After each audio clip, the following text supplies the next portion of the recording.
Good morning, everybody. I hope everybody's doing well. Um, I'm just trying to get back into a better pattern of sleeping and waking, so I'm doing a live this morning. This is informal. This is just a live to discuss different topics that I feel are important as far as the goings on in the world is concerned. Um, I was just watching that Poplar preparedness guy. I guess most of you, I would assume, know who that is.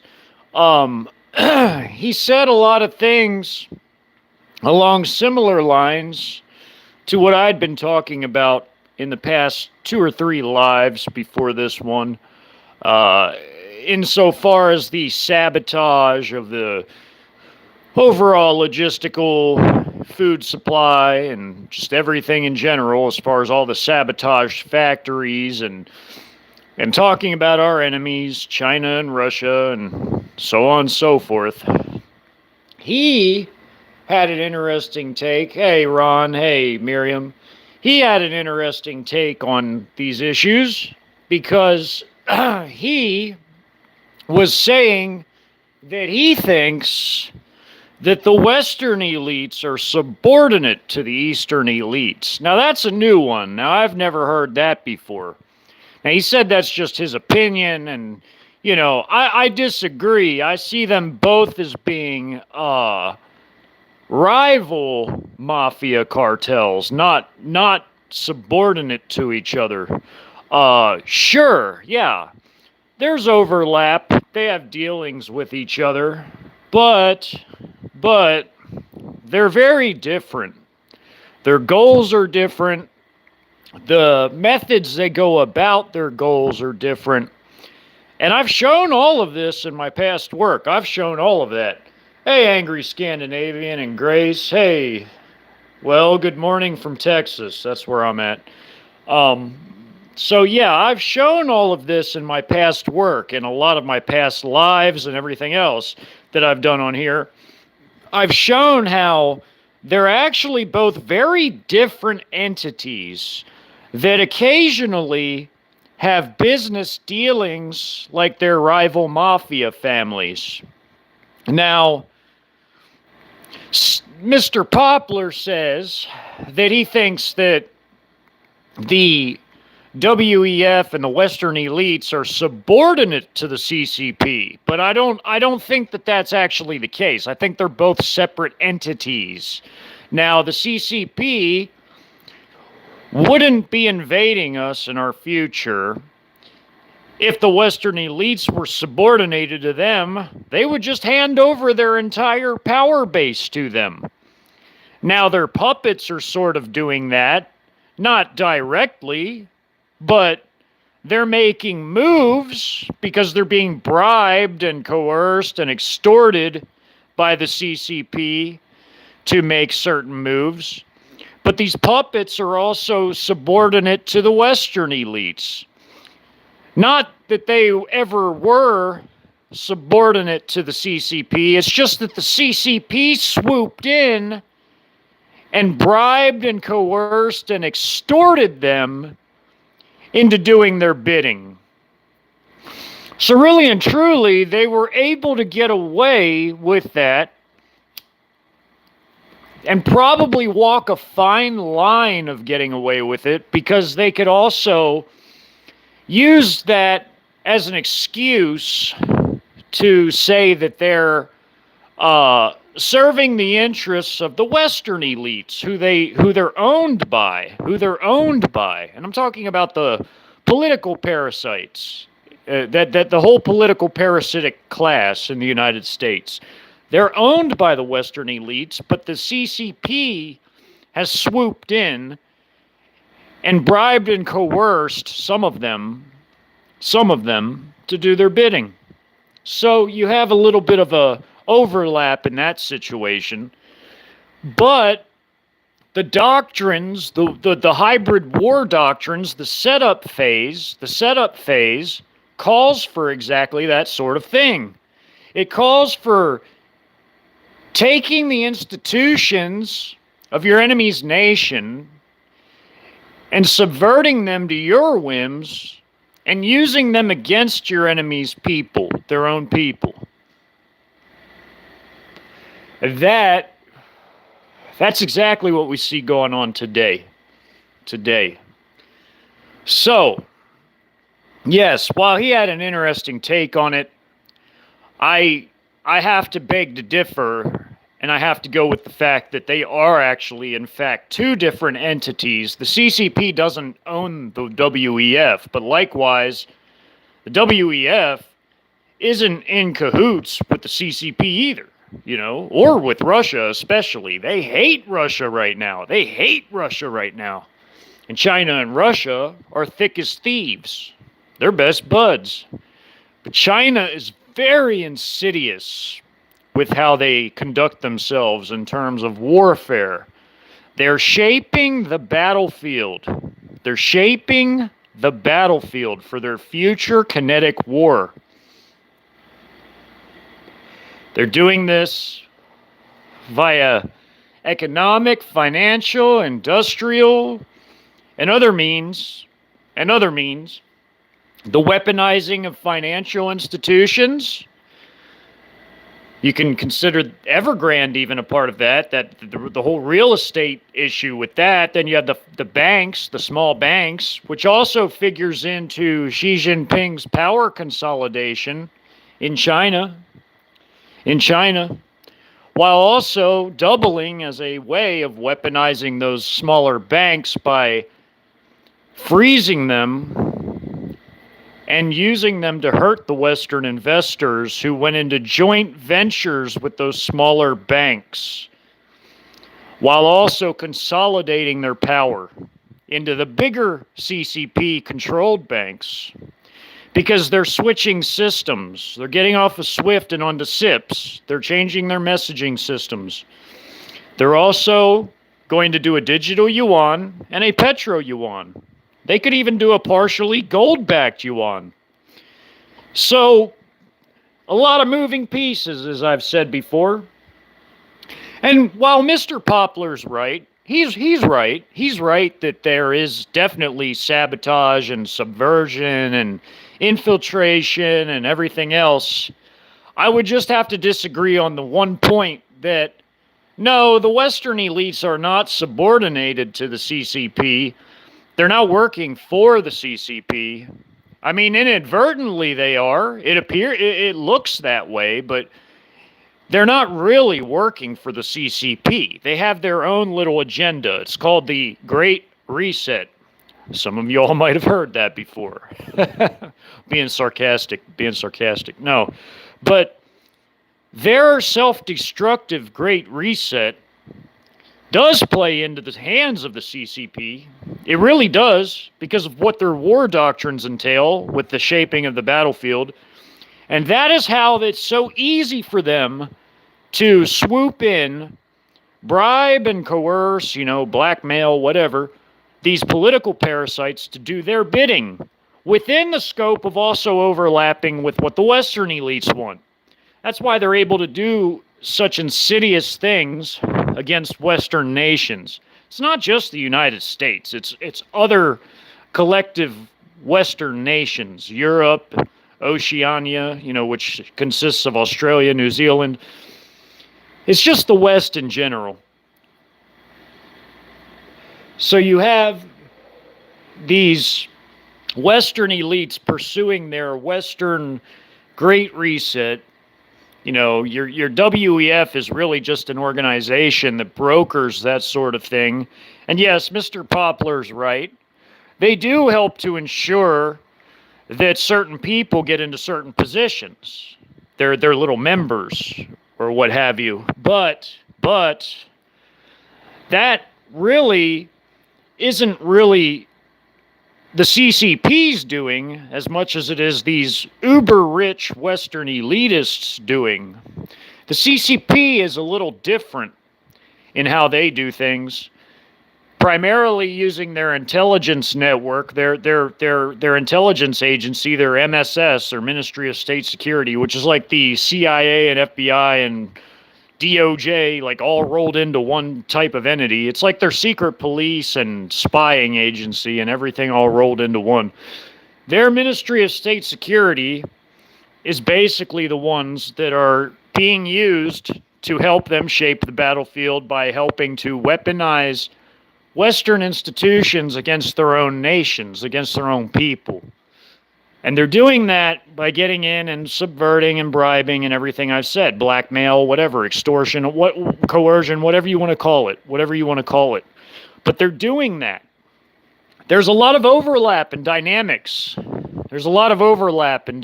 Involved. Nothing is cut and dry, as I've said many times. Nothing is cut and dry.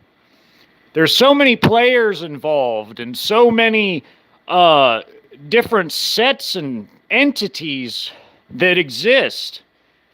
And they often do have overlapping agendas here and there, to where it even appears that they might even be in cahoots, but they're really not. At the end of the day, they're actually quite different. They're very different. They want very different things. China and Russia, they want to colonize the West. They want to carve up and colonize the West. Whereas the West, they want this, Western-oriented New World Order, but they're never going to get it because they don't have a viable replacement. You cannot tear your own power base apart and seriously expect to remain viable. You castrate your own military power, your own security forces. You ain't got nobody to protect you. Or your system. You destroy your own supply chain. Well, your military, your security forces, your economy, your wealth, everything you have hinges upon the reliability and viability of your economic and financial systems. If you destroy your own systems and you don't have a real way to replace it, and guess what? A digital dollar is not going to replace what they already have now because it's going to be equally worthless. Because if you don't have an economy to back up your wealth, then it's just digits on a computer screen. It's just numbers on a computer screen. You can't arbitrarily assign wealth to something unless you have something tangible to back it up. So, China going digital, they actually have wealth to back up their digital money. They have the biggest gold deposits. They can do a petro yuan renminbi with their dealings with OPEC and Russia and everyone else. They can do that. But if we have a collapsed currency and we go digital, it's still collapsed. You're not just going to go from paper money to digital money and it all of a sudden have value ascribed to it. It doesn't work like that. That's not a realistic economic or financial monetary theory. It's not. And also the systems have a lot to do with the values of different things. Like, you have a lot more leeway to do certain major moves in a totalitarian regime, of course, than you would in a system that's dependent upon a market, like your stock market, for instance. Like a market-based economy, a financial and economic system are more closely tied together than a command economy, like a or even a quasi, you can call China a quasi market economy, but they're really not truly the same exact thing as we are. They're not fully a market economy. They're still very much a command economy at the end of the day, because everybody has to swear loyalty and fealty and obedience to their little G, God man. Their little emperor over there. Their little man who thinks himself a god. He's probably a principality, or who knows. He could be Satan in a human body. I don't know. I have no idea. But I do know that he has leeway to do certain things over there that just can't be done here. Now, really and truly, the Western nations they're not democratic really at all in any way, shape, or form. That's a facade. It's fake. They're not republics, which that's a facade too. We're supposed to be a republic, but we're only a republic in name only. In name only. Really, it's a kleptocracy. It's a kleptocracy. It's an oligarchy. And it's a fascist republic, as I've explained before. If you take the dictionary definition of what fascism is, and you take the dictionary definition of what a republic is, which is a representative form of government, it is a fascist republic because it's a pay-to-play system where only the people that have the money get any sort of representation. Therein lies your lobbyists and your bribing of officials and everything else. That is a fascist republic where even foreign interests get representation before the people do, which is that's a travesty. It's an abomination. But that's what happens in a fascist republic. You have these different foreign lobbyist groups or foreign corporations or foreign whatever, and they're getting in there and they're pulling aside the representatives who are supposedly supposed to represent us, but really and truly they're there to represent corporations and other foreign regimes. So that also made it entirely extremely simplified, extremely easy for China to get in and weaponize Western institutions against themselves, against their own people, their own nations. So there was a saying, I can't even remember who said it, but it had to do with the Chi-coms, and this was said a long time ago. I think around the détente period, if I'm not mistaken, but it said that capitalists would sell China the rope that the Chinese would use to hang us with. Capitalists would sell China the rope the Chinese would use to hang us with. Let that sink in. Let that sink in. So we very much see that happening today as, again, they're shaping the battlefield for when they invade us at a future date, And we have all these different other things going on right now. We have all these issues with, angry Scandinavian. We're close to it. This is really a fascist republic, but it's on its way to that, definitely. And it will be that. It'll be under Chinese communism when we get taken over and turned into New China, the CCP's new colony of North America. I think the luckiest people would be the people in Alaska and in Arctic Circle, Canada, because at least the Russians would probably the Russians would probably assimilate them into Russia, but the people in the lower 48, man, that's woo. It's quite a future we have. Oh, man. Yeah, you don't want to be under China's yoke, that's for sure. Because they have some of the ugliest designs on our people. They have some of the ugliest designs on our people. But that notwithstanding, let's go back to the whole fascist republic thing, that whole point.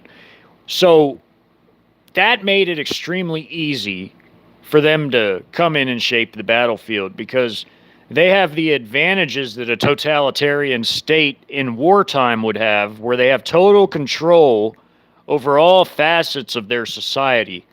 Totalitarianism is an evil thing, and I hate it.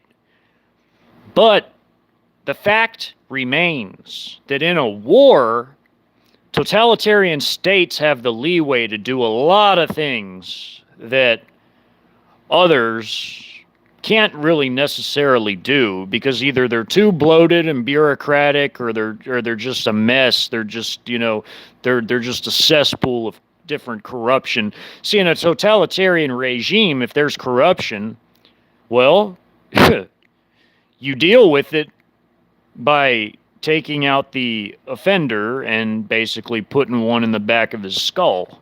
So they wouldn't have that type of issue in a wartime situation, like a bloated, bureaucratic, just top-heavy type of system like we have here in the West, It's all evil. It's all evil. It doesn't matter if you live in the East or you live in the West. We all live under evil systems. But the fact remains that certain systems have advantages over other systems. It's just the way it is, I mean, like it or not, and we have been taken advantage of. We've clearly been taken advantage of. And we have been set up to fail.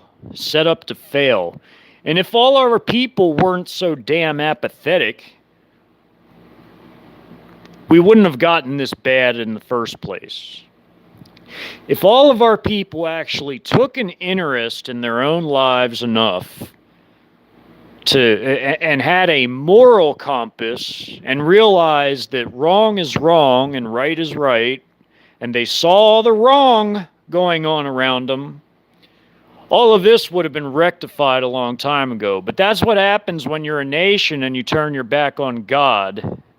When you turn your back on God, you lose that moral compass.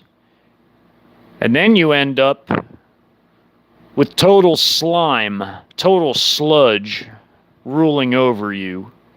It's just how it is. It's always been like that since the Bible was written, since ancient times, and it continues to be that way. There's nothing new under the sun.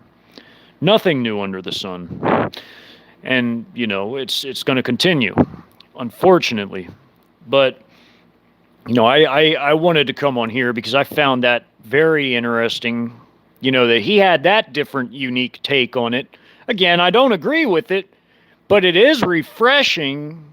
It's refreshing to hear somebody who thinks for themselves as far as like how they perceive and, look at things. It's interesting to see another person thinking outside the box. Because everybody wants to put everything in the same box, it seems like. And I'm still seeing these psyops being perpetrated, and they are psyops, folks. There's psyops being perpetrated continually about the whole thing that happened the other day. Oh my God, we should be scared. They're going to come after everybody now. They're going to come after everybody. Oh yeah? How? Tell me how. How's that going to work? How are they going to do that? Do you understand how much fuel, how much food, how much ammunition, how much everything you need to conduct operations across a land so vast, so humongous, so well populated, extremely well equipped, I'll just say? No. You need a humongous force to do that, like what the Chinese are going to invade us with. Now, they'll have enough to occupy a land this big. But what they have, a hollowed out, thinned out, purged, depleted, woke force. That's what people are scared of. It just doesn't make any sense. It just doesn't make any sense. None of it makes any sense. For instance, like you have to take the logistical factors into consideration for any sorts of operations. An operation where you would conduct something across the land that is in excess of 3 million square miles large. It's in excess of that. I think it's pretty damn close to 4 million, if I'm not mistaken, square miles. Square miles. Do you understand how humongous of an undertaking that is? Like I've said before, when you're on a plane flight and you look out the window of the plane, and you look down all the way down from all those thousands of feet up, and you see how small everything looks. You see towns looking tiny and individual homes here and there. If like when you're like taking off or coming into land, you could see individual homes. Do people not understand how many buildings are in this country? How many forests and deserts and I'm talking just square miles of things. Towns, cities, just everything. Roads. There's over 4 million miles of roads in this country. Over 4 million miles of roads. To operate checkpoints on roads like that, it takes a tremendous amount of resources. They found that out back in 2020. Again, I'm going to say it again for like the umpteenth time. They figured out that to run checkpoints to where it's even effective and maintain it, they would need a tremendous amount of personnel and logistics. To keep those garrisons up and running, you have to constantly be running them out food and fuel and whatever else they need, transportation. You have to keep those places maintained or they don't work, or they're not going to work. Whatever other supplies they require too. You can't maintain far-flung garrisons in random locations unless you have a well-suited supply chain, a logistical supply chain. You have to have the logistics to be able to maintain operations. Where's Angry Scandinavian? Hey, Angry Scandinavian, when we were in Iraq, which one did you go to? I remember you told me you either went to Iraq or Afghanistan. Which one did you go to, Angry Scandinavian?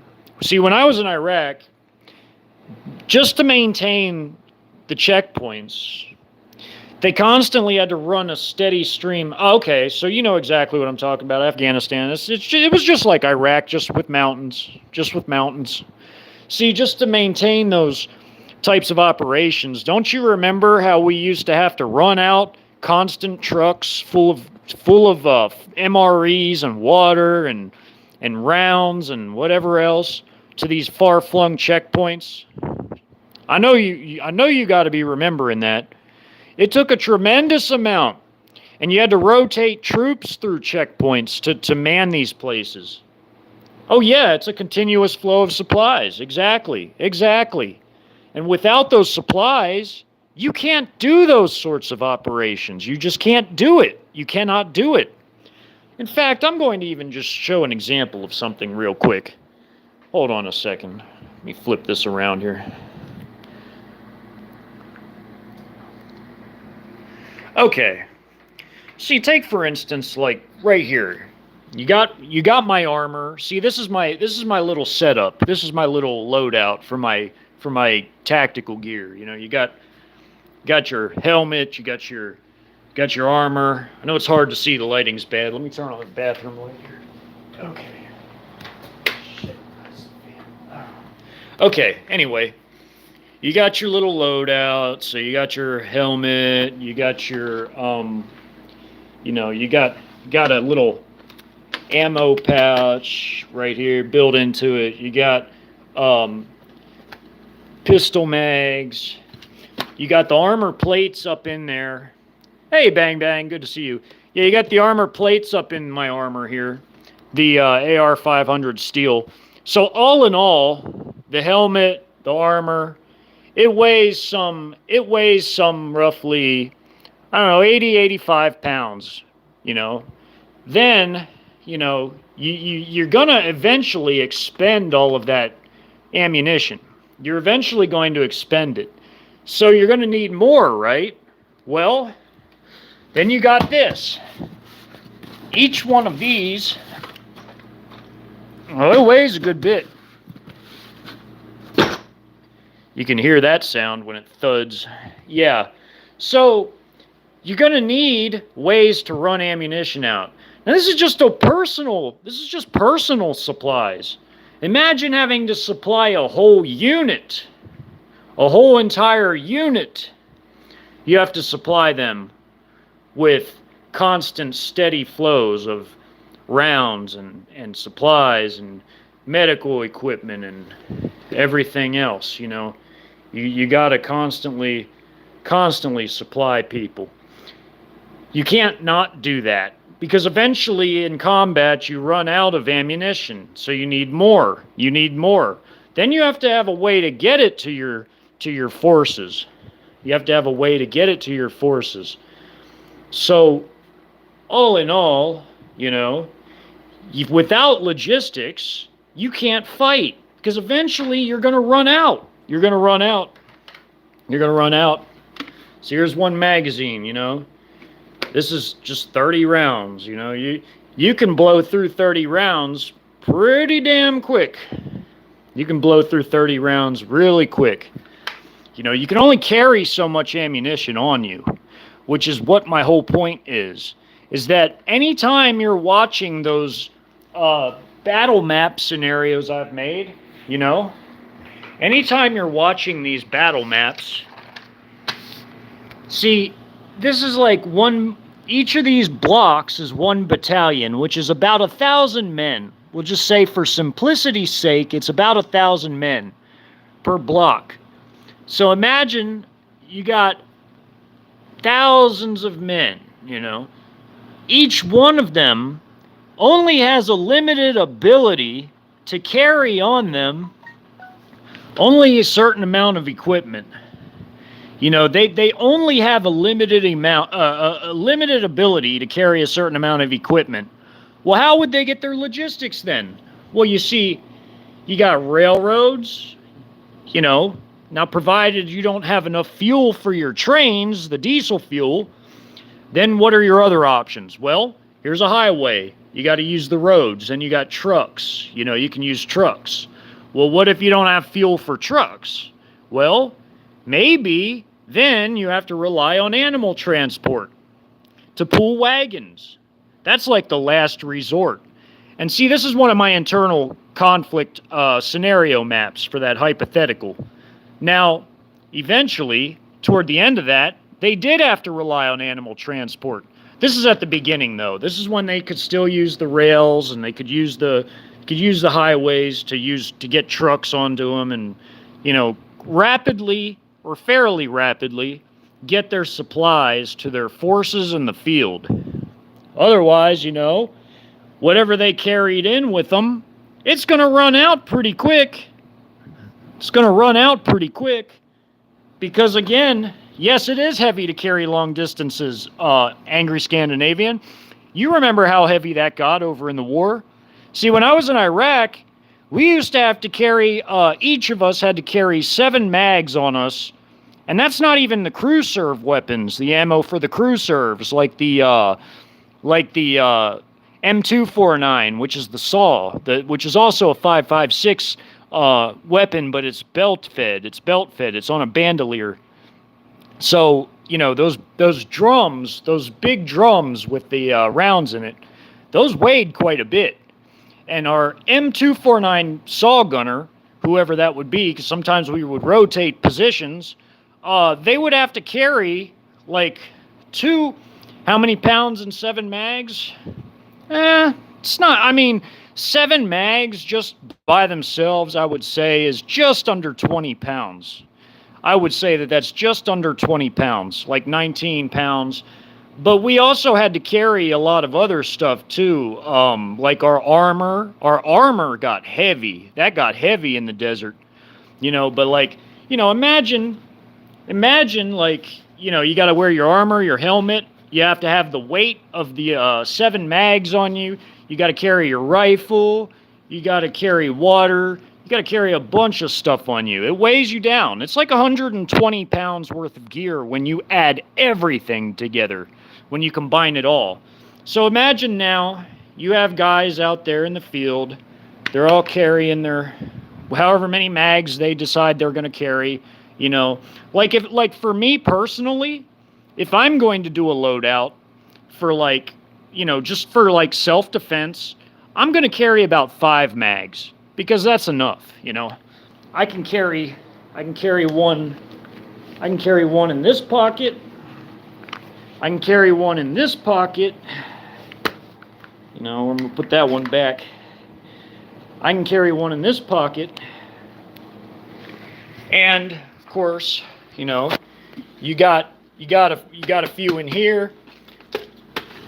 And see, these are for pistol mags, but you got a few rifle mags in here.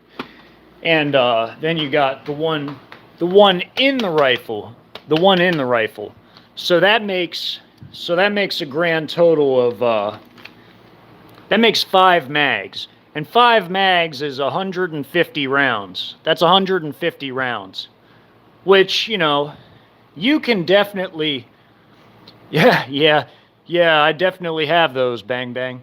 But yeah, you can do a lot. You can do a lot with 150 rounds if you're a really good shot. But it'll still run out pretty quick, all things considered. It'll still run out pretty quick.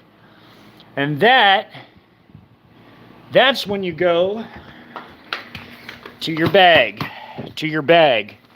Because we had to carry our bags on us too. We had to carry they called it an assault pack. It was called an assault pack because in the Army, that's what you carried extra stuff in. You carried food, water, medical supplies, more rounds, So, then you go to this. And this can weigh quite a bit. This weighs about 60 pounds. Just this weighs 60 pounds. So my 85 pounds of armor and what's in it, plus this bag, yeah, that's quite a bit. It's quite a bit. But in here, I got my food. Got different types of ammo. I got pistol. I got rifle. Got extra loaded mags. You got everything you need. Take care, Miriam. Thanks for coming. Good to see you. But yeah, you got all that in there. So, now imagine back to this. Now imagine every one of these has a guy. Well, with everything that I just showed you. Every one of these has 1,000 guys with everything that I just showed. So, basically, they're all eventually going to have to rely on logistical resupply. Because eventually, they're going to run out. They're going to run out of what they need. Otherwise, your operation's not going to last very long if all your men are only carrying in what they came with and they run out of it. And if they can't get resupplied, guess what? Nobody can fight. You can't fight once you're out of ammo. Once your men run out of things, you can't fight. And this even goes for larger scale things. Like here's a HIMARS unit. This Joseph Smith zone, see, this is the battle that was between the National Salvation Revolutionary Front and the Mormon state. See, take this Joseph Smith zone HIMARS unit right here. When they run out of rocket artillery, those trucks are useless. Those rocket trucks are useless. Those rocket pods, they're useless without ammunition. So then they need resupply. So if they don't have trucks to go and fetch more rocket ammo to bring it back to them, to reload and fire, they're basically just sitting there doing nothing. They're like sitting ducks. You exactly, angry Scandinavian. You are combat ineffective. I mean, you're in deep shit if you're combat ineffective, just like you just said. Just like you just said. If you don't have any ammo, you are in deep shit. You are combat ineffective and you're in deep shit. And that goes for spare parts. It goes for spare parts. It goes for fuel. It goes for everything. It goes for everything. It goes for everything. If you don't have spare parts for your vehicles, guess what? They ain't rolling. They ain't going nowhere. If you don't have fuel for your vehicles, they ain't going nowhere. Do you all understand now how important and how vital logistics are? I mean, like I said, even if you're carrying like 5 or 7 mags, you can burn through that extremely quick with something like this, you know? You can burn through that extremely quick. You know, then I got this one. This one can only hold 7. This is like a hunting rifle, but I kind of modded it. I modified it. Put a nice badass red dot on it and a Picatinny rail. The Picatinny rail is what I mounted the red dot on it. But yeah, you know, you don't want to waste ammo, but at the same time, you know, you have to make it, you got to stretch things as much as you can, but you also have to resupply, because if you don't, you're in big trouble. See, I don't know if you can see this. I got the dot on. Yeah, there it is. I'm just trying to show the dot. But yeah, these are good to have. I like the red dots better than I like the ACOGs. The ACOGs we had in the Army were garbage. They bounced around too much, which made accurate follow-up shots very, very difficult. You gotta be accurate so that you don't waste ammunition. You gotta be accurate. See, and that goes for like a self-defense situation. It goes for like, you know, when we were in Iraq, it goes for everything, you know. You do not want to waste ammunition. Optics are a force multiplier. So if you have means by which you can aim, that's a force multiplier, because you've got it to where you're not wasting ammo. If you have, like, whether it's lasers like on this, it's like this laser flashlight combo, you know, there you go, you can see it. Yeah, you don't want to waste ammunition, that's for sure. So basically, you want combat multipliers like red dot sights, lasers, whatever you can do to not waste ammunition. So I basically was just showing all of that to try to make all of this more understandable, but at the very lowest levels, like breaking it down to like the smallest man, like that level. The smallest man that comprised the 1,000 men that each make up one of these boxes would each be equipped with whatever they came with, but they would need resupply, or else, like Angry Scandinavian just said, they'll be in deep shit, because if they're combat effective, if they're combat ineffective, because they ran out of something, whether that was ammo or fuel or parts or whatever, then they're going to get their asses handed to them. So again, when I talk about the importance and how vital logistics are in these scenarios, that is an example of why they're so vital and how easy it is for things to run out relatively quickly. And things do run out fast. They can run out quickly. And if you have no transportation, you have no way to quickly resupply your forces, you're done. Your ass is grass. You're done. You're finished. So that also goes back to conservation. You want to conserve whatever resources. If you're like a fighting force or a military, whatever, you want to be conservative with whatever types of resources that you have available. You know, you do not want to just squander You don't want to squander and piss away any type of resources.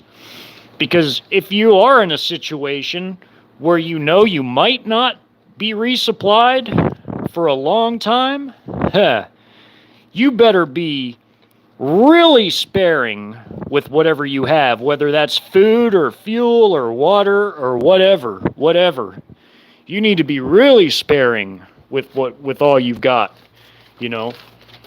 So those are just examples, like just really just basic down to earth examples where I'm equating real life things with what I just showed you all to the things that are on the maps.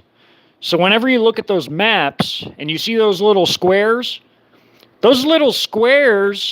equate to multiple people, each with their own equipment, but each requiring the ability for resupply, or else they're going to be like Angry Scandinavian said. They're going to be combat ineffective, and thus will be in deep shit. Deep shit. So that's very, very important for people to understand those concepts. So that goes all the way back to the original point. I know I sort of got off hand with it, but I mean, I just wanted to like make all of that as clearly understood as I could, using like real props and examples and things that would illustrate that point, that drive that point home. But here's the thing. Going back to the original issue, when it comes to logistics and it comes to the sabotage of the supply chain and everything else, it affects our military logistics. And if our military logistics are thus affected and they can't produce any more ammunition or whatever, or produce or refine fuel, if they have to refine fuel and there's no oil they can refine for fuel, among other things, whether it's medical equipment or whatever other types of supplies that your fighting force relies upon for success, if your civilian supply chains are in shambles, whether that's due to your enemy sabotaging it or whether it's due to self-sabotage, you're going to be a combat ineffective fighting force. Because again, we've given all of this ammunition to the black hole in Europe, known as Ukraine. You know, we've done all these foolish things, whether it's a third of our rocket ammo, whether it's a large portion of our anti-tank missiles, whether it's whatever, anti-ship missiles we've given away, all of it, because we've given them harpoons, we've given them all that, the harpoon anti-ship missiles, whatever. You know, whatever it is that the West is giving away, it can hardly afford to give away because it cannot replace it, or it can't replace it at least fast enough to where it'll make much of a difference,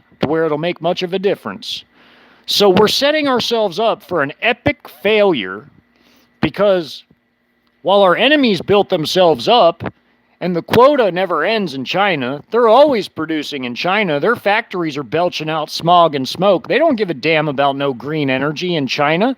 They're belching out smog and smoke 24/7. They don't care about none of that. They're always meeting the quota. The quota never ends in China. There's always quotas to be met, production to be done. So they're always producing, while we have castrated ourselves to meet these kooky, crazy, green whatever. That's their excuse anyway. That's their excuse to meet those sorts of requirements, but at our own detriment. It's hurting us to do that. It's really hurting us to do that. And then the Chi-Coms have weaponized trade against us, cutting us off from vital trade, whether that's finished goods or components or whatever, or even just raw resources like what they call rare earths, like Poplar mentioned today. You know, he's right. You know, they create a lot of the precious rare earth metals that we depend on for a lot of our industries. among other things. Among other things. So they're cutting us off from trade because Shanghai and there's very few other ports that deal directly with trade with the West, and they have targeted those areas for theatrics, to conduct their theatrics, their Lyris theater around the lie that is the Lyris. They're doing that as an insidious way to cut us off, while Russia does their rope-a-dope, like Project Gray Man once called it. The rope-a-dope, and I've called it a distraction. It's a big distraction for the West. It's a diversion for money, resources, weapons. While Russia destroys this stuff, China cuts us off from being able to make more. So we're being tag teamed. We're being tag teamed by our enemies, our two biggest enemies, the world superpower China and the second most powerful Russia. And now we have shrunk and fallen by the wayside. And it's been allowed to happen because it goes back to the premise of the people turning their back on God. Well, if people had a moral compass and they weren't totally apathetic and they actually cared enough, and they believed in God, God would have moved everybody to stand against all of that. But it never happened because everybody turned their back on God. I mean, not literally every single solitary person, but you know what I'm saying. Enough people to where it became a major problem. And thus we ended up with prophecies being fulfilled and where we are today. And it goes back to all my other issues that I've discussed, which this is going to be a multi-topic thing. I already went over at the beginning, then I went over logistics, and now I'm going to go over the whole entire PSYOPs part of it. While people are busy focusing on these PSYOPs, and focusing on things like I was saying before, where that just can't happen, that just aren't so, because it goes back to the whole concept of this nation and how big it is, how vast it is, how utterly gargantuan it is. It's completely big. This is a big nation in landmass. It's also very big in population. It's the third most populated country on Earth after China and India. So to hold down a nation this vast, surely you would need at least a bare minimum of 10 million, which they don't have. So it's like all of these PSYOPs is how they try to maintain a level of whatever, control over it, whatever you want to call it, where they trick and deceive people into believing things that just are not real, that are just not so. Like I was talking about, if you looked out a window of a plane in mid-flight and you look down at the ground and you see how small everything is and you see how vast the land is, it just goes on forever and ever, it seems like, when you're looking out the windows. You can see the horizon and it's just the land continues. It's like there's towns and cities and individual houses that, there's just so many buildings and so many towns and cities and farms and woods and everything, and roads. There's over 4 million miles of roads. You cannot seriously occupy a nation that big unless you have a bare minimum of 10 million. Ideally, for our enemies, they're going to want like 12.5 million, like I put in my hypothetical invasion scenarios. They're going to want more than that. They're going to want more than 10 million. It'll have to be like 4 times the size of the biggest invasion in all of human history, or 3 times at least, which was Operation Barbarossa, which was when 4 million German and other Axis troops invaded the Soviet Union. Up until still to this day, that was still the biggest invasion in all of the history of war, in all human history. The invasion of the USSR is still the biggest single invasion in all of the history of mankind and war.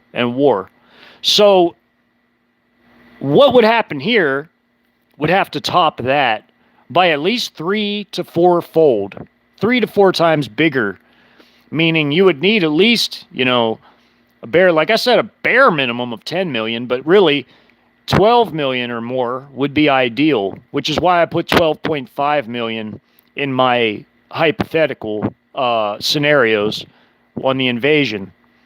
So the hypotheticals had 12.5 million, which basically was enough to not to basically cover everything, but also have like enough forces freed up to where they had like mobile strike forces that would go from like area to area to like reinforce the garrison forces.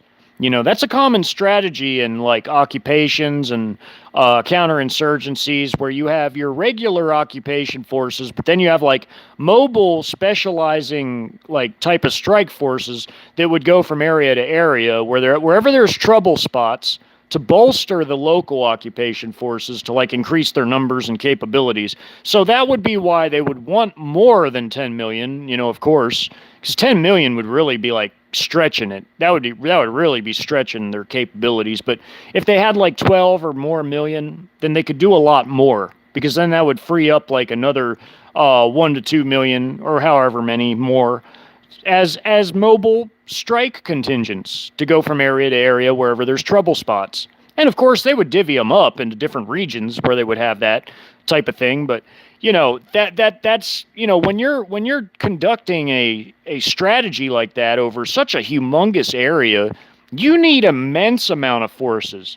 And I'm seeing people saying crazy shit like, oh well, you know, this 80 however many thousand of whatever is you know, oh, this must be a big problem in our future.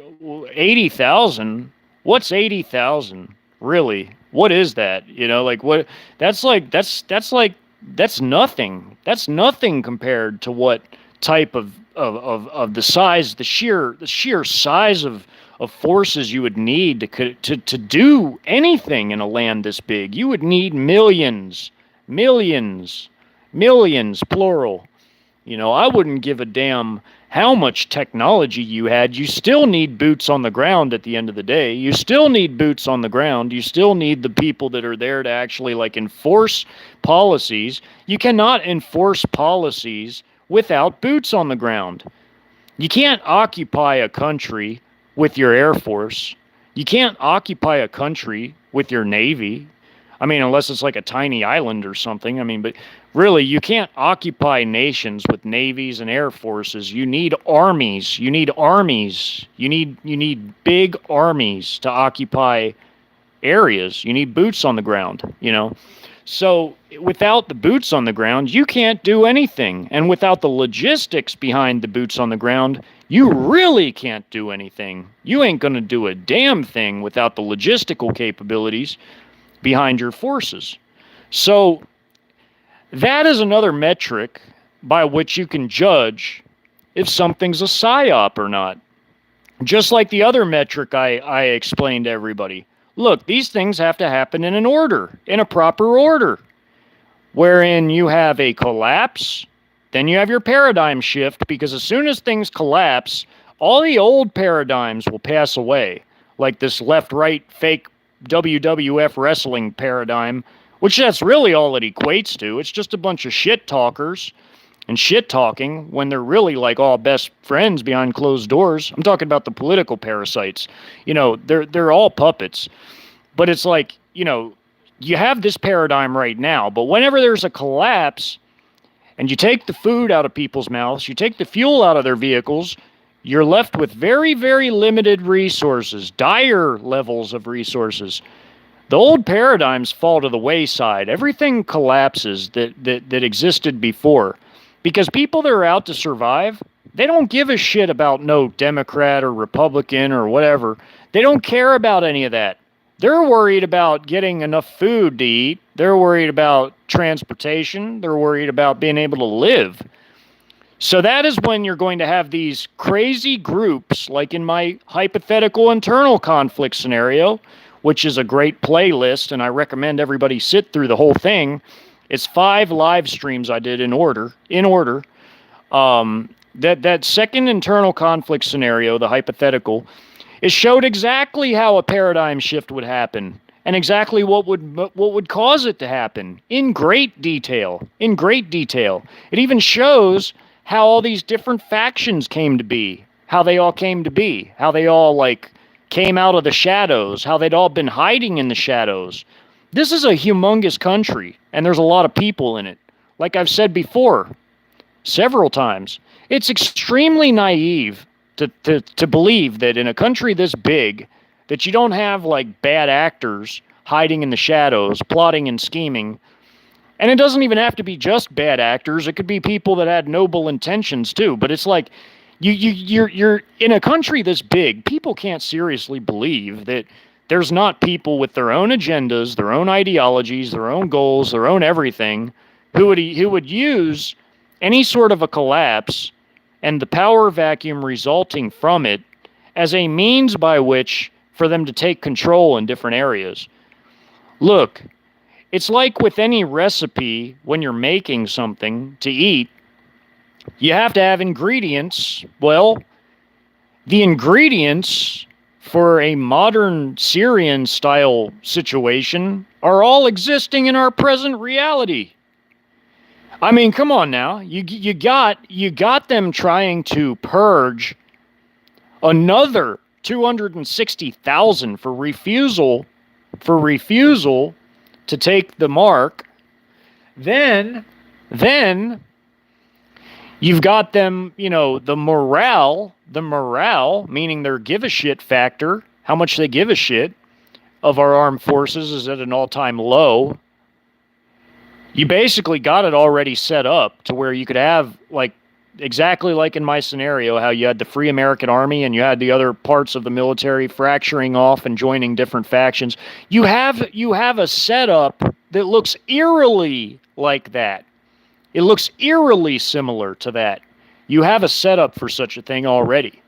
So then you've got all these other kooks and cults and free radicals and fanatics and just whatever you can imagine. Whatever you can even fathom and imagine, they're all over the place. I've showed exactly how that looks. If you sat and listened to the entire beginning of that whole scenario, it literally goes over like every last detail of how not only how those things could easily happen here like they have in other countries. Because remember, I used other countries, especially Syria, as my template for that whole scenario. So just like it happened in other countries, it could just as easily happen here. Easily, extremely easily. And I showed exactly how, detail after detail. Just because there's some whatever Great Reset garbage plan doesn't mean that their plans are going to be successful. No, far from it. Because even in the Mormon state part of the story, I showed how they basically flipped the whole script on the whole, the clergy to the response to the team type of thing. You all know what I'm saying. How they flipped the whole script on that entire play, that whole playbook that they wanted to go by with that whole entire clergy thing. They flipped the whole playbook around on them. So they flipped the script on them, basically. Stuff like that can easily happen. Same with how the Texas and Florida state regimes flipped the script. And they chose not to go along with the central regime when they were in their power grab mode. They instead opted to secede. That can happen too. That easily can happen. That can happen. It wouldn't happen everywhere, but it would happen in some places. Easily. Then you had all the other factions rising up, like the psychotic mass murdering National Salvation Revolutionary Front, the NSRF, who were like the originally they would have been what you would have called, I guess, quote unquote, Republicans, but they sort of had like a transformation. They morphed into something that became not fascist, because they were against corporatism. They hated corporatism because they saw it as globalism. But they became what's called ultra-nationalists, where they wanted to make the state a god. Like they were so about ultra-nationalism, they wanted to turn the state into a god unto itself. Like they were secular humanist, and they took everything in a really warped like secular humanist evil radical direction, and they became psychotic mass murderers. That can happen too. Stuff like that can easily happen. Syria was a template, and so is Congo, so is Yugoslavia, all those places, Afghanistan. They all had different aspects of which tied into that entire hypothetical scenario. So you got all these different dynamics in play. You got all these different people who were divergent, meaning they started as one thing, but they changed course. They diverged off of other things. Like you had like people that would have been like formerly considered, quote unquote Republicans. They when the paradigm collapsed and there was a paradigm shift, they changed into other things. Like in the Northwest, you had the Northwest Conservative Army faction. Well, they were what would have once been called, I guess, Republican, but they changed into just regular, just conservative-minded people, like people with traditional values, people with like traditional family values. They were a pretty tame faction. But then you had the NSRF, which really had crazy changes, and they became really warped in their whole mentality, who also started out along similar lines, but they went in a different direction. But then you had like the Union of Southwest Militias, which was really closely aligned with the Northwest Conservative Army faction, and they made an alliance because they shared a lot of similar values. But the Union of Southwest Militias was even more, I guess you could call that libertarian, because they wanted community rule, like local rule, which is where every community would unify but rule themselves in like a loose confederation. See that's like you had different values, different ideologies, and they all were divergent from things that existed in the previous paradigm, but that shifted. They shifted. It changed. It all changed. It all changed. Everything changed at an instant. And the thing that caused it all to change was the collapse of the economy, the currency, the food and fuel and resource collapse, the whole supply chain with it, leaving scant, few, limited resources left to squabble and fight over. And that's how you had all these people that were hiding in the shadows emerge to fill the power vacuum left by a weakened, and extremely weak central regime. Because you had all these different parts of the country just going off and doing their own thing, and there's nobody that could have stopped them.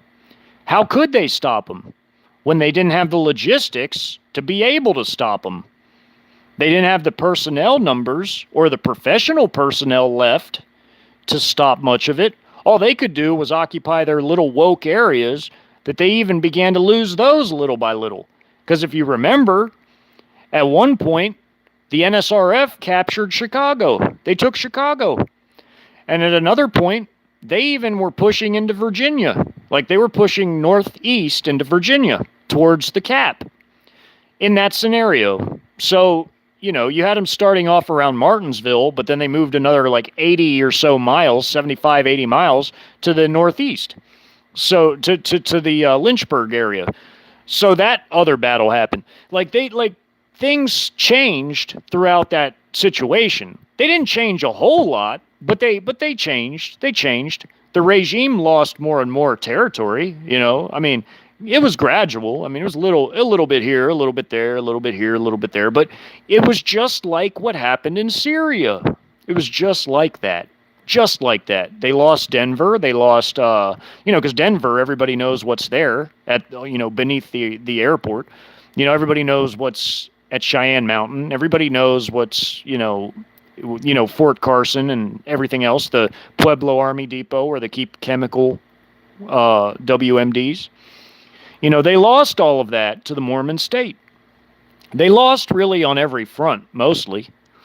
It wasn't even, it was basically at the very end, though. It was at the very end where they finally began to lose a little bit of, their coastal areas on the West Coast, because you saw after the failed offensive against the capital of the Union of Southwest Militias in that scenario, which was Reno, after the failed offensive at Reno, the Union of Southwest Militias and the Northwest Conservative Army, they decided to push back, and they went into regime loyalist areas like California in the north, and also into the coastal parts of Oregon. So in that last major campaign, so in that scenario, lots of changes were going on. Lots of changes. From the very beginning all the way to the very end, you saw a lot of dynamics in play, and you saw a lot of changes in multiple different levels and multiple different categories. I hope everybody sat through it. It was a highly educational production as far as a documentary is concerned. It could teach you a lot about a little. Just a whole plethora of different things, different little topics. Within one larger educational work. It could teach you a whole lot. There's a lot of dynamics involved. But I'm gonna go and see who's all in here. Hey, Lotus, what's up, man? And Kebert. Oh yeah, I have visual aids in this Kebert, but they're a little bit back further. They're a little back further. If you watch this from the beginning, you'll see them. I just wanted to go over certain things because I wanted people to see how different things would relate to what I've been talking about basically this entire time I've been doing, documentaries and lives and whatever. I just wanted people to see a few different visual aids today that sort of showed, aspects of, some of the logistical finer points. As far as finer points, I mean down to the individual, down to the individual person, and how some of that works. And then you equate that to unit-sized forces and how important it is, and how very quickly logistics can run out, and thus you need to be resupplied.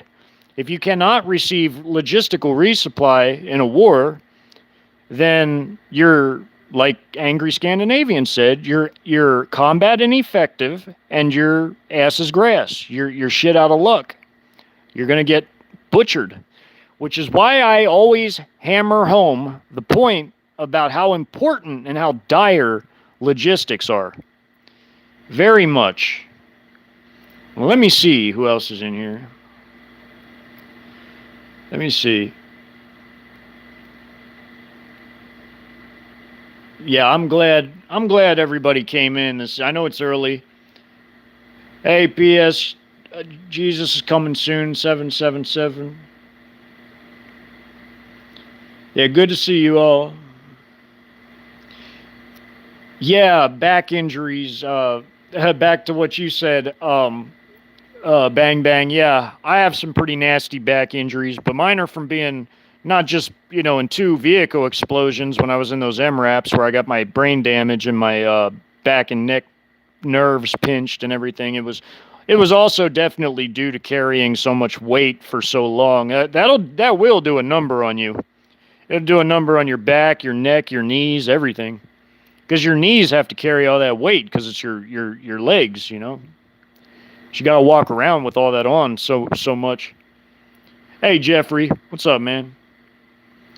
Everybody. I'm so glad everybody's here. I'm glad to see everybody this morning. This is great. I'm glad so many people made it. I am drawing to a close, though. This was a really good live, I feel like. But, if anybody wants to say anything, feel free to speak up. I'll talk about anything. At the point I'm at, I basically covered all the key points I wanted to discuss. As far as how all of these different issues relate to each other and intertie in with each other, and about how the psyops are layered upon each other and they overlap with each other, where they're trying to convince people to believe things that just aren't so. They're just not real. They're not realistic in any way, shape, or form. But because Americans largely, though not all, but largely, live in bubbles and they don't really know a lot about certain types of issues, which is why I try to educate on some of these issues. They believe some of these psyops, but a lot of these psyops are just totally like really asinine. If you really get to the root of it, it's like nothing that they try to report is actually an accurate representation of what's really happening at all, whatsoever at all. I wouldn't be scared of any of that garbage if I was anybody, because look, it's just not.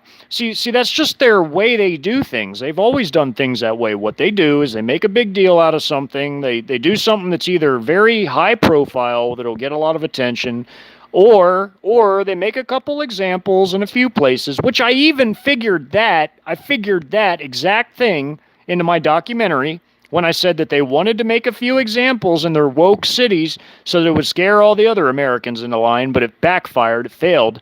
But that's exactly the way they think. That's how they do their psyops. That's how they craft their psyops. Exactly like that. So, yeah, it's all smoke and mirrors. Yeah, exactly, Angry Scandinavian. Yeah, it's all smoke and mirrors.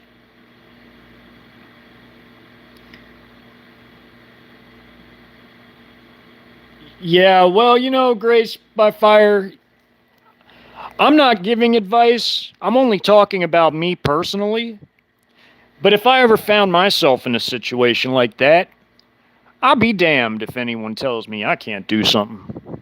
And that's all I'm going to say about that.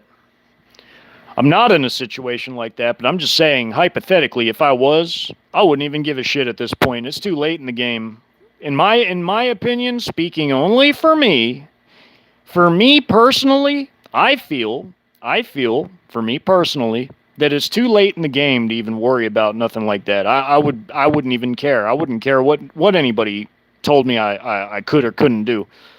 When it comes to my own personal safety, shit, everything else be damned, Everything else be damned. It's not like everybody has like much of a society left to really like live for anyway. I mean, it's not like it's like exciting to like, live in this muck every day, day in and day out, It's just too late in the game for a lot of different things. You don't want to ever let evil people, I don't give a damn who they are, who they represent, who they claim to represent, who they think they are, whatever. We're too late in the game where you ever want to let evil people have you in their clutches, either have you in their clutches or anything else. Well, what does that mean, Chad? Well, like Monograph says, it means whatever you think it means. So that's just how I feel about it.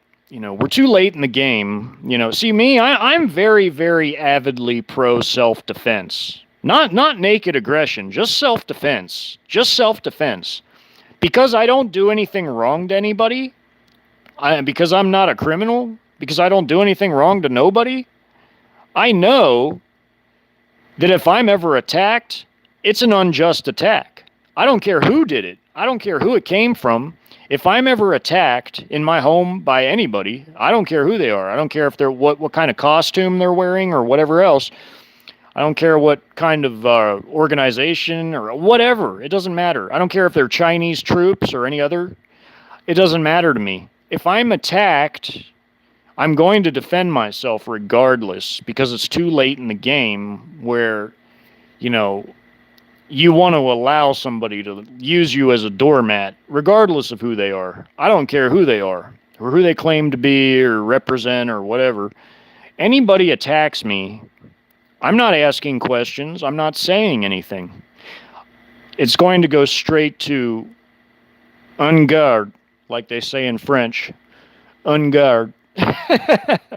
You ever watch those old fencing matches and competitions? En garde. Yeah, basically, it's one of those sorts of situations. At this late hour, no. It's just better to just defend yourself, regardless of who's attacking you. See, I wouldn't even care about none of that at this point. If anybody is attacking me, I'm going to defend myself. Period. I don't care who's attacking me. Anyone attacks me, They better make it up in their minds that it was worth it because, yeah, they might get me, but I'm not going alone. I'll just put it that way. I'm not going alone. And that's just a testament to how strongly I feel about self-defense. That's a testament to how strongly I feel about self-defense. I'm not an aggressor. I'm not an aggressor. I'm not going to go after nobody. I have no reason to. See, but with self-defense, you always maintain the moral high ground. You always maintain the moral high ground. This isn't nothing new. This is stuff I've said in every video. What I'm talking about right now is stuff I've talked about in every video, really. Well, most videos, I should say. Not everyone, but most videos I've done. This ain't nothing new. Everything I just said ain't nothing new. This is stuff I've always felt very strongly about. Because self-defense is biblical, and self-defense is righteous. It's righteous. Self-defense is a righteous biblical act.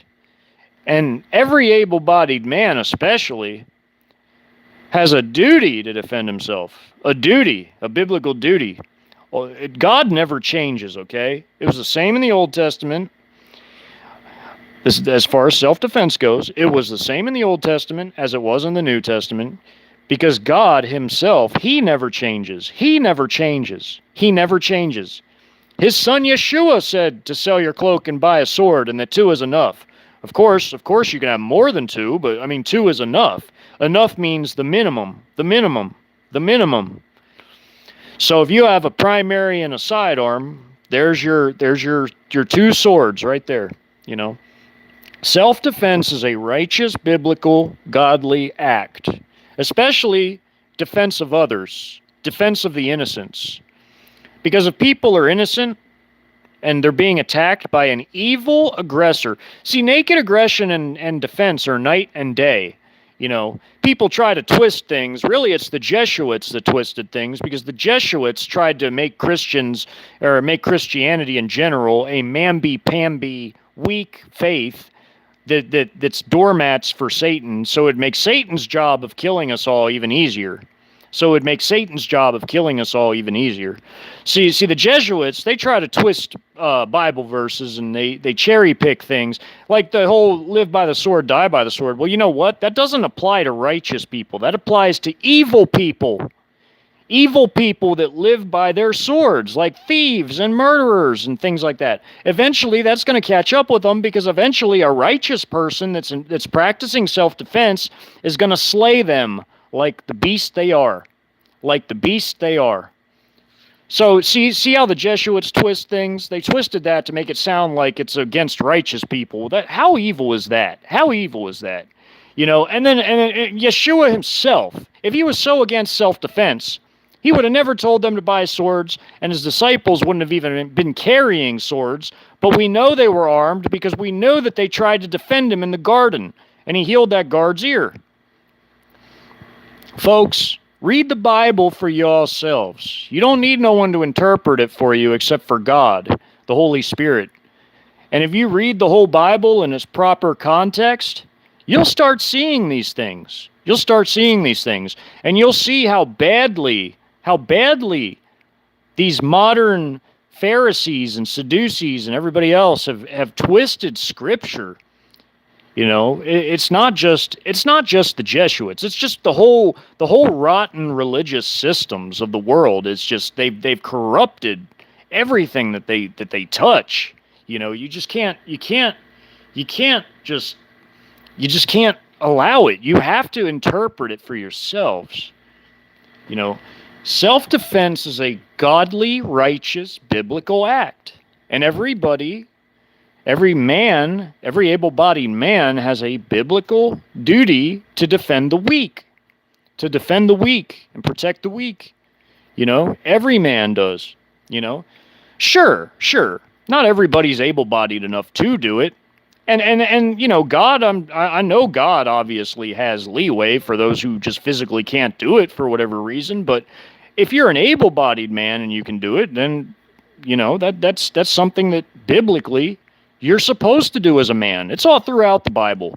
There are so many self-defense examples in the Bible. It's not even funny. I mean, there are so many, so many. I've gone over all of them. Well, not all of them, but a lot of them. I've gone over a lot of them in my past videos, my past work, when I mention self-defense. And I even did self-defense type of sermon videos, short ones. I've gone over a lot of this stuff. This ain't nothing new. None of this is anything new. I've been saying all this for a very long time. But what I'm getting at is that, we're so late in the game that you don't want to take any risks with your personal safety. By that I mean, it's just better to practice good, solid self-defense than to take the chance of just, laying down and letting some evil POS totally skull F you. You don't want to be a doormat for evil. Ever. Ever. Never, ever. So that's all I'm really getting at with that. That's the point I wanted to make with that. But it's basically at this day and age where, it's just, there's just so much muck, M-U-C-K, like muck, like muddy water. There's so much mud muddying the water. There's so much muck in the water that people are having a hard time with it, with wading through it all, with swimming through it, wading through it. It's people are having a very hard time with it all. And I'm only doing what I can do. I'm only doing my part, my small part. I'm only doing a very small part in all of this and trying to help others to wade through some of it, at least the parts I'm knowledgeable enough in that I can help others with. I'm doing my small part, trying to help people wade through the constant sea of muck and sewage and everything that just is coming out on a daily basis, all day, every day. It's a constant, steady stream of sewage, and it's polluting everything. People believe psyops, they believe false narratives. Hell, they believe in totally fabricated everything, even news stories sometimes. It's just, it's crazy. It's crazy.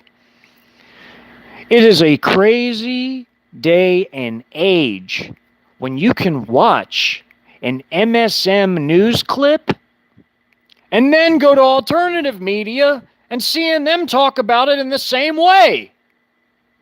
Like I said yesterday about Fox. And now you go and look, and there's people talking about it in the same context.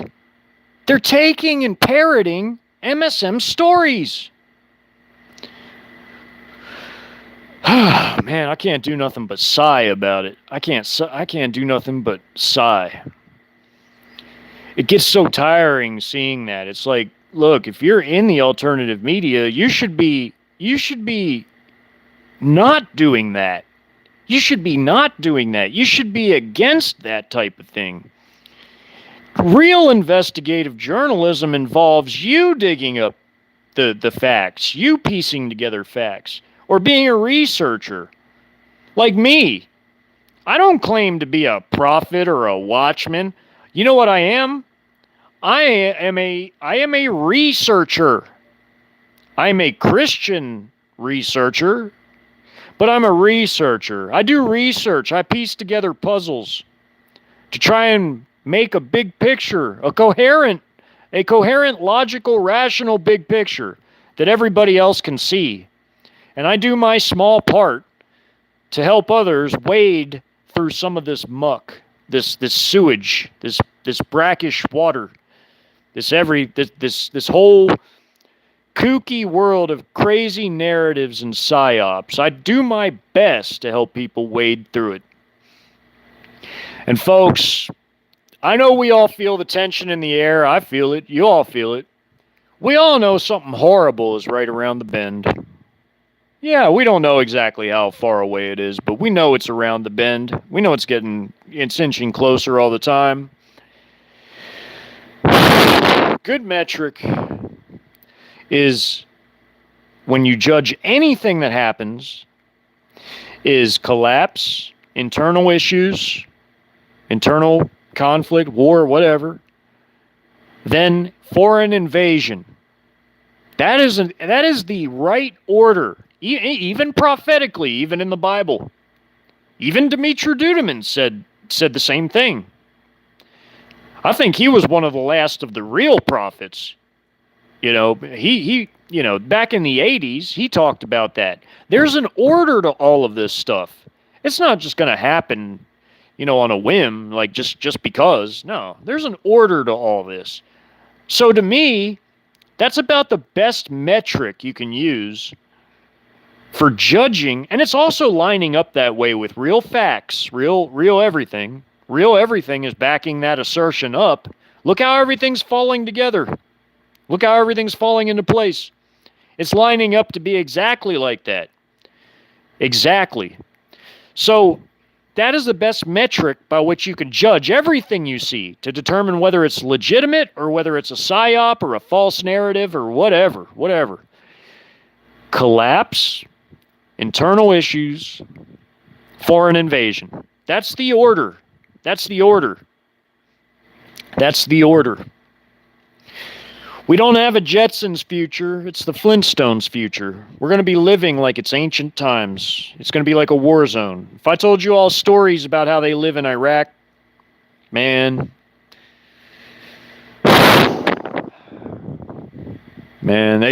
it's going to be about 50 times worse here than even that place. And that place was horrible. Horrible. It's going to be about 50 times worse here. By the time the foreign invasion happens, man, this place is going to be in the dustbin. It'll be in the dustbin. It'll be in the dustbin. But, I'm glad y'all came. I'm glad to see each and every one of you all. Hey, Rachel and Miriam, I see you're back. Hey, Jen. Hey, Lovey. I'm glad to see you. Jennifer. Jeffrey and Angry Scandinavian. Yes, sir. Yeah, I try to, man. I try to, Angry Scandinavian. I try to go above and beyond. Look, I don't get no money. I don't even ask for nothing for this. I do this because it's the right thing. This is the right thing to do. To share my research and, even share these hypotheticals. To show people a glimpse of the future. To show people a glimpse of the future and these concepts and how these concepts all play out, that is my little contribution to everybody wading through the raw sewage, through all these narratives and toxins and just everything we encounter in a daily basis. That's my small contribution. So I do what I can do, for sure, but it's definitely not easy. It's an uphill battle. It's very much an uphill battle. It's very much an uphill battle. I constantly have to go against so many of these kooky narratives that come out. It's so hard to keep up with everything. It really is. It gets tiring at times. It really does. But I think with all of my timeless work, and it is truly timeless because it's always going to be applicable, those concepts that get covered, they're always going to be applicable. Until the day Yeshua Messiah returns, all the things people learn from that will be applicable until the end of time, until Armageddon. So you can literally go back and look at any of the work I've put on this channel, and you can use the concepts and lessons learned from those things, and you can apply it to your own preparations, to the making of your own informed decisions about your own preparations for such disasters. For disasters like famines, conflicts, whatever, what have you.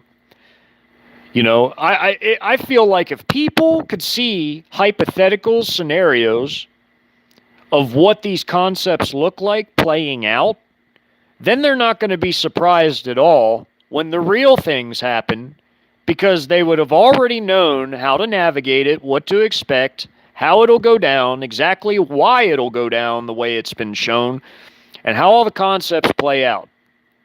That's the whole point of making those. so that you see what the future looks like before it even happens. Before it even happens. Yeah, sure. The little ancillary details, they might not be exactly like that they were in the scenarios when it happens in real life, but the concepts are the same. The concepts themselves behind the scenarios are the same as exactly how it'll happen in the future. It's just like the little tiny details are a little different, but that doesn't matter. That doesn't matter. It's the concepts. It's the base concepts behind it all.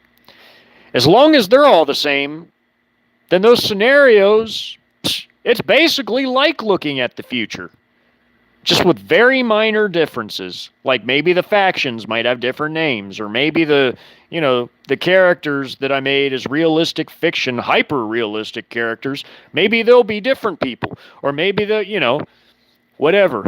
But you know what I'm saying. The concepts are the same. It's just the small little details that might differ a little bit. But it's all right there. And if you know what it's going to look like ahead of time, man, then you're in a lot better shape. You're in much better shape to navigate it than most other people. Much better shape.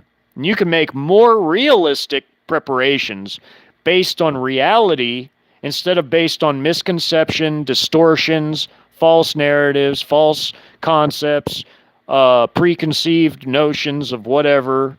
I don't want people to prep based off of distortions and false realities. I want people to prep based on real concepts, on reality. I want people to do reality-based preparations so that they can navigate if they know what to expect. If they know what to expect. So that's why I do what I do, ultimately. So oh yes, Jennifer, yes, I shared your video too. It's up in my channel, your video about that. Yes, it was a great video. Goes along so nicely with everything I've been saying too. It's like, it just complements everything so well. I put it up in there today, actually, or earlier, I should say. Well, it's so great to see everybody. I love everybody here. Everybody's awesome. And I love you too, Jennifer.